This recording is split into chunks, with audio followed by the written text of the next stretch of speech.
दिल्ली की विवादास्पद आबकारी नीति और इससे जुड़े धन शोधन के मामले में मुख्य आरोपियों में से एक अरविंद केजरीवाल को सुप्रीम कोर्ट ने जमानत पर रिहा करने का आदेश दे दिया है। ईडी के मामले में अरविंद केजरीवाल पहले से ही जमानत पर हैं, लिहाजा उनके बाहर आने का रास्ता भी साफ हो गया।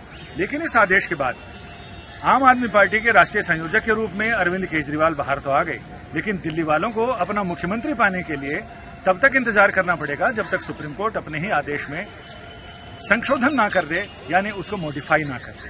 क्योंकि अभी के आदेश के मुताबिक अरविंद केजरीवाल ना तो अपने दफ्तर जा सकते हैं, ना कैबिनेट की मीटिंग में हिस्सा ले सकते हैं, ना वो अफसरों के साथ मीटिंग कर सकते हैं, ना फाइलों पर दस्तखत कर सकते हैं। वो उन्हीं फाइलों पर दस्तखत कर सकेंगे जिन्हें एलजी अपनी मंजूरी के साथ उन्हें अपरिहार्य रूप में उनके पास दस्तखत करने के लिए भेजेगा। यानी दिल्ली को अपना मुख्यमंत्री पाने के लिए अभी इंतजार करना पड़ेगा। सुप्रीम कोर्ट ने इस पर स्प्लिट जजमेंट आया, जिसमें जस्टिस सूर्यकांत और जस्टिस उज्जवल भुइयां।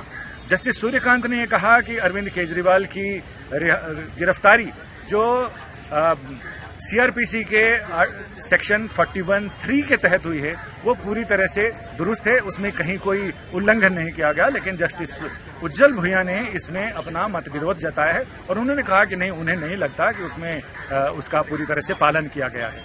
लेकिन सबसे बड़ी बात इस जजमेंट की रही जो सबसे आखिर में कही गई। जस्टिस उज्जवल भुइयां ने कहा कि अभी सीबीआई को पिंजरे में बंद तोते की मानसिकता से बाहर आना चाहिए।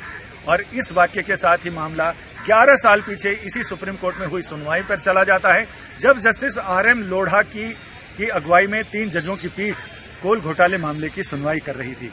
और उस समय सीबीआई की रिपोर्ट और फाइलों को देखकर जस्टिस लोढ़ा ने टिप्पणी की थी और उन्होंने कहा था कि सीबीआई पिंजरे में बंद तोता है जो अपने मालिक की भाषा बोलता है। और आज उसी मामले को, सीबीआई की मानसिकता को उस समय की पीठ ने 11 साल पहले अंडरलाइन किया था। आज इस जजमेंट ने उस अंडरलाइन को हाईलाइट कर दिया है, ये बताते हुए कि 11 साल में सीबीआई की मानसिकता बदली हुई नजर नहीं आती है। यानी जो सबक उन्हें बताया गया था वो सबक शायद सीबीआई ने नहीं सीखा। और अभी तक उम्मीदें यही लगती है कि इससे पहले भी शायद सीबीआई पिंजरे में बंद तोता हो, लेकिन किसी ने बताया नहीं था। आगे भी क्या स्थिति होगी ये भी कहा नहीं जा सकता, क्योंकि पुरानी कहावत है, जिस घर बाजे थाली बरात उस घर नाचू सारी रात। जहां भोज भात का इंतजाम हो वहां नाचने में कोई हर्ज नहीं, और हुक्मरानों का हुक्म की ताबेदारी करने में भी कोई हर्ज नहीं।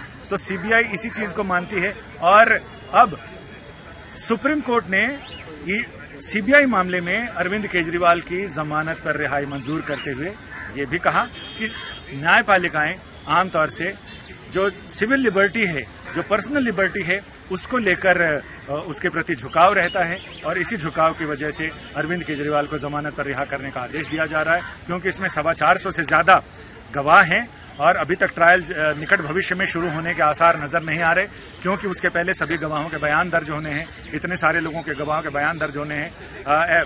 इसमें 4 शीटें फाइल कर दी गई हैं। सीबीआई मामले में 4 शीटें हैं और ईडी मामले में 5 शीटें दाखिल कर दी गई हैं। तमाम चीजें, प्रक्रिया पूरी हो चुकी है, तो अरविंद केजरीवाल को जमानत पर रिहा करने में कोई हर्ज नहीं है। और इसीलिए इस बात पर दोनों जज मतैक्य था, दोनों जजों का, कि अरविंद केजरीवाल को पर्सनल लिबर्टी की वजह से जमानत पर रिहा कर देना चाहिए। और उसी के आधार पर अरविंद केजरीवाल जेल से बाहर आ रहे हैं। लेकिन जैसा कि अभी तक दिल्ली वालों को इंतजार करना पड़ेगा अपने मुख्यमंत्री के बाहर आने का। जब तक उनके अधिकारों की बहाली नहीं हो जाती तब तक मुख्यमंत्री सुप्रीम कोर्ट के आदेशों से बंधे हुए हैं। कैमरामैन प्रदीप गुप्ता के साथ संजय शर्मा, दिल्ली।